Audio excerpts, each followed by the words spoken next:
नाम जप, सब कुछ इसी से प्राप्त हो जाएगा, विश्वास कर लीजिए। तो लोग पूछते हैं कौन सा नाम जप करें, तो पहली बात है कि जो आपके गुरु ने नाम दिया है वो नाम जप करो।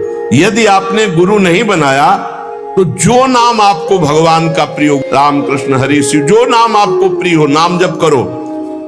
वो आपको गुरु से मिला देगा, गुरु मंत्र दिलवा देंगे, वो आपको भगवत प्राप्ति का सब वही नाम करवा देगा। आप शुरू तो करो नाम जप करना। जिनको सौभाग्य से गुरु मिल गए हैं, अपने गुरु के द्वारा दिए हुए नाम पर आसक्त हो जाओ। और मन का एक स्वभाव है, ये बगल में कुछ लेके चलने का स्वभाव है, गुरु से हटकर कुछ लेके चलने का। ये स्तोत्र ले लें, ये नाम ले लें, ये इसका स्वभाव है। इसी स्वभाव को हटाना है। गुरु ने कहा राम तो राम, गुरु ने कहा राधा तो राधा जीवन, उसी से आप देख लेना सब कुछ प्राप्त हो जाएगा। नाम की बड़ी महिमा है। विभिन्न ग्रंथों में भगवान के विभिन्न नामों को गाया गया है। जो तुम्हें नाम प्रिय लगे, और भगवान के अनंत नाम हैं।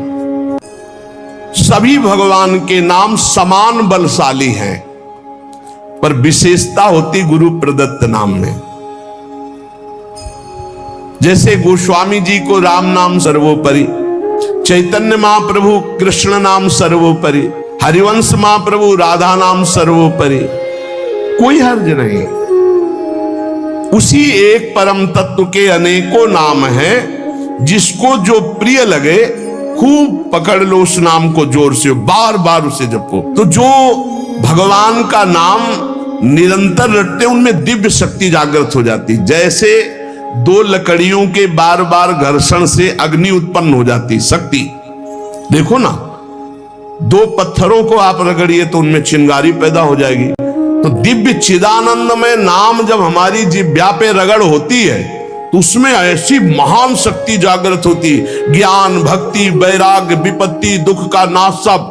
देखो गोस्वामी जी सरल भाषा में कह रहे हैं, यदि हृदय में और जगत में भी लोक में मंगल चाहते हो तो अपनी जिह्वा रूपी देहरी पर, जो भीतर और बाहर दोनों को मंगल करेगी, नाम विराजमान कर लो।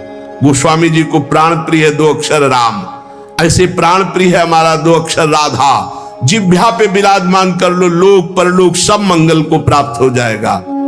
सर्वत्र भगवत दर्शन। तीसरी बात आई, पहला आया अपने इष्ट के अनन्य, दूसरा कैसे हो तो बोले निरंतर नाम जप करो, और तीसरा सर्वत्र भगवत दर्शन। ये सर्वोत्तम बात है। चाहे वो चांडाल हो, पशु हो, पक्षी हो, जड़ हो, चैतन्य हो, जहां तुम्हारी दृष्टि पड़े तो उसमें देखने की कोशिश करो, इसमें भगवान श्री हरि विराजमान है। जैसे दूर से पड़ी हुई रस्सी सांप दिखाई देती है, न सांप पहले था ना बाद में रहेगा, बीच में भास रहा है, और बीच में है रस्सी, भास रहा है सांप।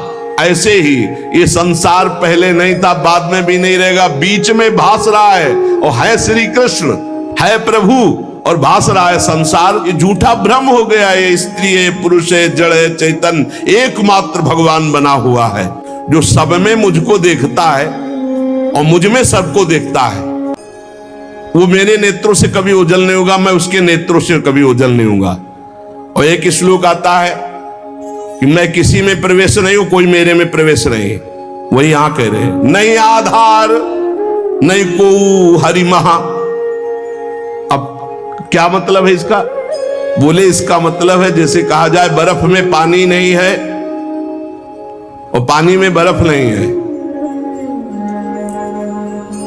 बात कैसी रहेगी?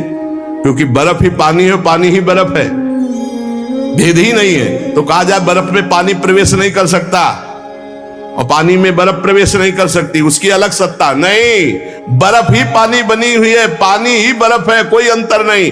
तो कह रहे कि नहीं आधार। बोले कैसी बात कर रहे हो? बोले इसलिए कह रहा हूं कि वही है, दूसरा कोई है नहीं।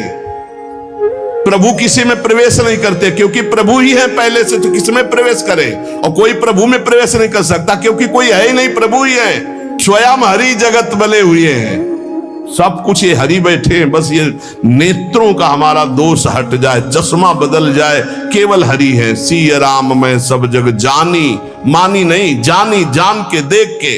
अति समीप, भगवान कितने समीप है, आपके समीप इतने कि उनसे ज्यादा कोई समीप नहीं है, बहुत नजदीक है। इतने नजदीक है कि अपने आप से भी नजदीक हरि है, अपने आप से भी। आप अभी अपने को शरीर मान रहे हैं या मन मान रहे हैं या स्वभाव मान रहे हैं, स्थूल सूक्ष्म कारण तीनों से नजदीक भगवान है, और इतने दूर हैं कि जन्म जन्म लग जाएंगे